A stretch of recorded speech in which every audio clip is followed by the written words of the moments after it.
Hey everybody, welcome back to Open Fire Tactical. Wow, man, let me get way back here. So now that I'm in here, the little button thing, as I said in the last video, it only stops and starts. And if you're smart, unlike myself, I forgot to turn that little button off. So now the battery's dead. Awesome, keeping the battery companies employed, I guess. So what I wanted to address today, along with practical handgunning, is practical drawing from a holster. So I have my hearing protection on because these little desert bugs, man, of course they have to fly right into your ear, right?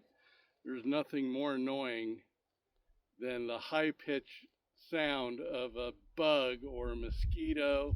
Now that the wind's picking up, it's not so prevalent, but for a while there, it was pretty desperate, I guess.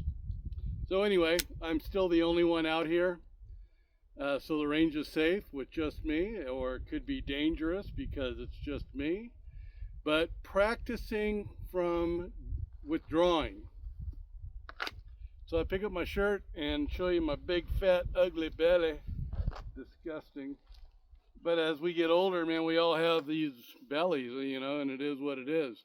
So whether you're right-handed or you're left-handed, and I talked about this in another video, your non-dominant hand, in this case it would be my left hand, isn't doing anything. And I see people trying to do this weird thumb hook rolling thing to access their pistol, right? Well, whether you're male or female, it doesn't matter. Your non-dominant hand, use that to pick your shirt up. Expose your belly. You know what? You're going to shock somebody because you're giving them a belly shot, or maybe you're not wearing a bra, or it's just man boobies hanging out. Oh my gosh, that's terrifying. So if you were being accosted and you did that, you felt threatened, and you showed them your ugly underbelly here, which, you know, none of us are proud of it, but show them that. It's about saving your life, right? And then drawing your pistol, and your first shot should be from your armpit. So let me demonstrate that real quick. First shot from the armpit. My targets are there and they're all pasted up already. So I'm gonna holster. Everything's fine and dandy. There's trouble. Left hand. Slow is fast, fast is slow, right? Gain access to your pistol and fire from the armpit position. If it were locked and cocked. There we go. Let's try this again. So I make mistakes on this video, and I always stumble over my speech. But when I screw up, I'm not gonna edit that out or just stop the video and reshoot it. I'll just keep it going. So here we go. Left hand, non-dominant, right? You're gonna get that garment out of the way. You're gonna and pull it up as far as you can. Your hand should be touching your chin. Pull it up. Access your weapon. Your first shot as you come up should be from your armpit. Break the shot. I hit it. I hit it in the left. And I don't know if you guys saw that, but the whole thing shimmied. Then you can take a better stance with two hands and extend and drill them again. So that one was in the down zero. So let me grab the camera here real quick.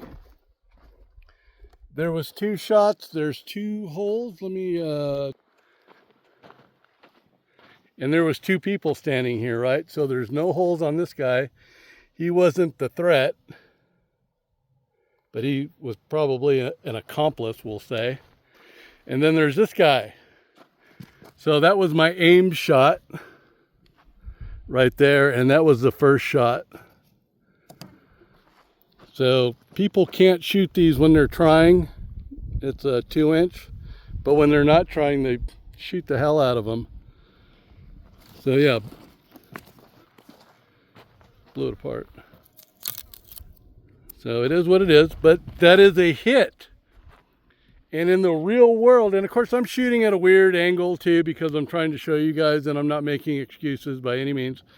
But this is something that you need to practice. And when I say practice, any place that you deem to be safe, you know, where you can do this sort of thing. Let me set this guy down and then back up. Way back here. And do it slowly. Most of all, do it with an empty weapon. I can't stress that enough. I've been shooting for over 50 years. And there's that bug again. 2 points. And because I've been doing that, and I'm a competitive shooter, and you practice shooting with a concealment garment on, usually a vest with IDPA. And what you're doing is you're getting that vest out of the way so that you can access your pistol and your shirt is tucked in. Well, in this case, I mean, I'm standing here, I have a Glock 23 on my hip and you can't even tell. Right? Doesn't look like I'm armed unless I start profiling it. That bug is back. So practice, practice, practice, be safe, but most of all, do it with an empty weapon, okay? Leave your ammunition out on the table and just start practicing. Practicing your left hand, exposing your fat belly, right? Some of us are fortunate and we don't have fat bellies. We have nice 6 or 12 packs or 8 packs, whatever it is. And some of us aren't that fortunate. So my genetics, I'm a fatty. But practice. And then your first shot, when you break that first shot, make sure you can hit, right? But that takes practice. And even though that my target, my shot wasn't exactly centered, I still hit the guy. And I'm actually closer than 7 yards because it's 7 yards to the table and I'm standing in front for dramatic purposes, at least for filming this episode. Always keep your trigger finger out of the trigger until you're ready to fire. But once again, do it with an empty weapon. And do it, and do it, and do it, and do it until you can do it comfortably. And then start doing it. Whoa, here comes the wind. You know, you don't have to turn it sideways and shoot from your armpit, but if you draw your weapon and you shoot just like this, right? Boom, you should be able to hit your target. It doesn't have to be crazy, or that's the way I was taught how to do it. But being that you're brand new, you can do it however you want. But when you are extending your weapon, if that assailant is close, you're handing him your weapon, right? You don't want to be fighting over it. You want to get shots on target and stopping the threat. And so I would just advise you guys to get some training, do your due diligence, right? And if you can't do that, if you can't afford it or whatever, then the aforementioned, right? Just make sure your weapon's not loaded and practice getting it out of your holster. No magazine. Make sure that, put the slide back, just insured. Put a flag, chamber flag in it. If you don't have a chamber flag, a zip tie will work. A pipe cleaner from Grandpa's pipe cleaning kit, right? Anything that'll go into that chamber, come out the muzzle, but prevents the slide from going home. If you have a revolver, a pistol, same thing. Make sure that your chamber, your cylinder is empty, right? You open it up, verify it, close it up, put it in your holster. Practice your draw. Practice your draw. Click, put it away. Click. Practice a click and then extend. Click, click. But you want to move, right? If you are just standing still, you are a static target. So you don't want to be a static target for your assailant if they are armed, right? You always want to have the advantage.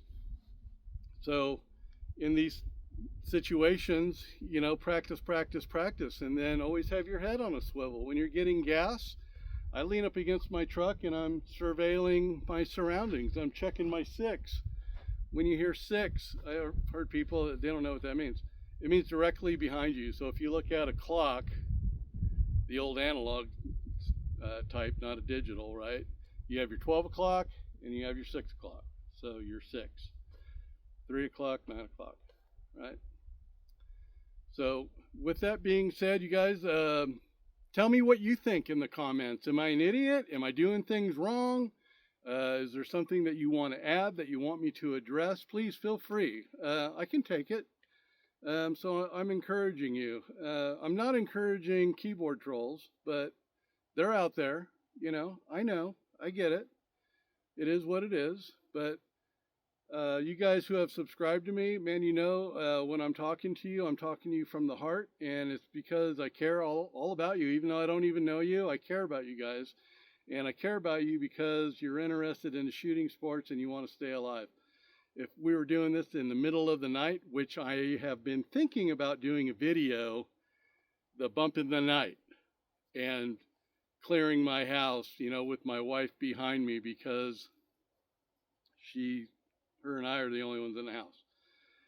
And then I might just pause the video, drive out here at whatever time is pitch black, and then engage some targets at 10, 15 yards, and see if you can put rounds on target. Let me tell you, shooting at night is completely different. IDPA does a night shoot, and they do it once a year.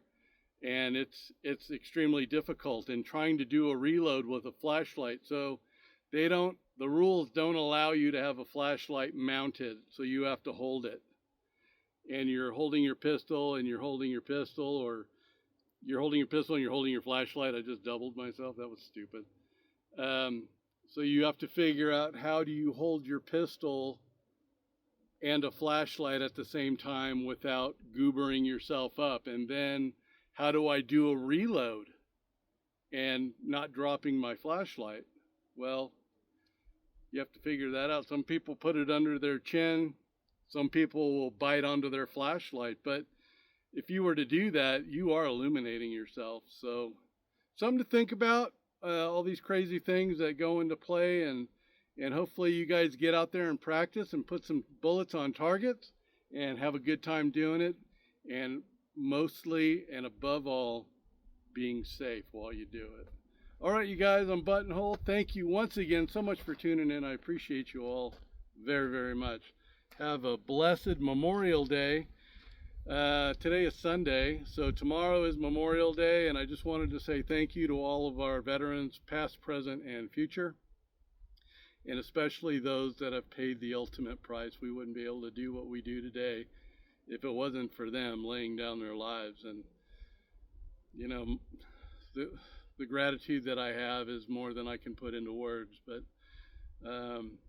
and being a veteran, and fortunately, knock on wood, I'm not a combat veteran, and I'm thankful I never had to go. Reagan was president when I was in the Army, and that's all I have to say about that. But those guys, I love and appreciate them all so very, very much. All right, you guys, once again, thank you again for tuning in.